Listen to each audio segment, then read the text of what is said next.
So the trade-off now becomes some people start a business, they want to serve everybody. Say everybody is my customer. You serve everybody, they price you down. At the end of the day, you are struggling and you're actually running at a loss. Yeah. So sometimes I'll say shift from mass market. You're not mass market. Or right now you're in the graveyard. Leave this thing that you're doing. Create a VIP offer, a premium offer, and move into boutique. Right? Then there is an elite group on the landscape that not many businesses belong to. Very few. Which is a high margin, high volume. That is like the superstar range. And the names I will call, of course, would Facebook, for example, does gross margins above 70%. Apple is like that. Why? They built the brand and the marketing. They build the phones at a certain, by the time they sell it at significant amounts over. So Apple is very profitable because they have high margin and almost like a status symbol. The higher end of Samsung too is like that. In Nigeria, an example I will see of high margin, high volume are our banks.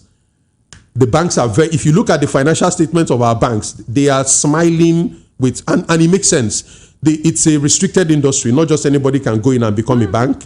They take your money and they pay you maybe 5-4% interest. Even when they borrow money from the CBN, they borrow at 15% or so. But how much are they giving out this money at? 25%, 26%, 27%. So I would consider them the superstars of our landscape when it comes to high margin, high volume. So when you see these 4 categories, even if you have started a business now, I think it should be clear to you why you are struggling, right? Because for you to become a mass market, low margin, high volume, you need to be able to push your product well. Your product has to become more or less like a staple.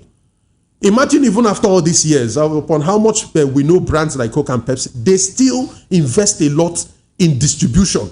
They don't play with distribution. It's even at a point now where they give you the chiller, that big fridge, and they tell you only our products must be in here, no other person. And they try and sponsor your business. They put a signage in front. They give you chair. They don't play with distribution. If you are in mass market, the way you win is distribution because you need to penetrate every angle of the market. So it's surprising when somebody starts a business that is low margin. They don't have the capital to push distribution. So they languish in the graveyard, and it's only a matter of time before they give up that business because that business is destined to die. Low margin, low volume. It's either you grow the volume or you get out of low margin and look for something that is high margin. This thing I've told you is the formula for fixing almost every kind of ailing business. But if you have not yet started a business, this thing I've given you is a lifesaver. Because all of a sudden, out of your 10 ideas or 5 ideas, it should be obvious to you now which ones are low margin, which ones are high margin, and which ones are low volume and high volume. So essentially, your price, how much you're selling for, and your cost is what will determine your margin. So if you sell something much higher than how much it costs you, you are in a high margin business. But if you set your price close to how much it costs you, you are in the low margin business.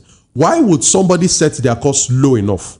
There are external factors. So for example, if you sell a product that is widely available on the market, that almost everybody sells, your ability to influence your price will be very, very limited. It is the market. In fact, specifically, it is your competition that will determine the price. I cannot come to buy toothpaste, a known brand of toothpaste in your shop, and you tell me that it is 2,000 naira. When I know that in the next shop, they actually sell it for 1,200. There's not much you can tell me to convince me because there is a clear benchmark I can compare. This toothpaste versus your own toothpaste. Why is your own 2,000 and the other one is 1,200? So for me, it's a no-brainer. I'll just walk out of your shop and go into the other person's shop. And a lot of customers have to do it before your business will crumble. So that's the problem with selling a product that is widely available and can be easily benchmarked.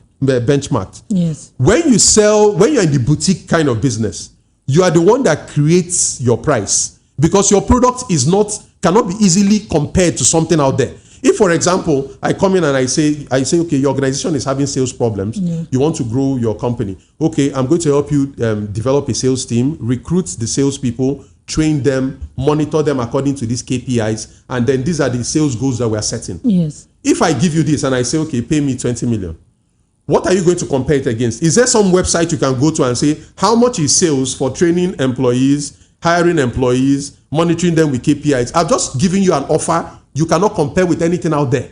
So because what I'm selling to you is not standard, it's not something you can, I can dictate my price. And then we can negotiate based on other things, but we'll never mention competition. Except you can find somebody else that does exactly what I do.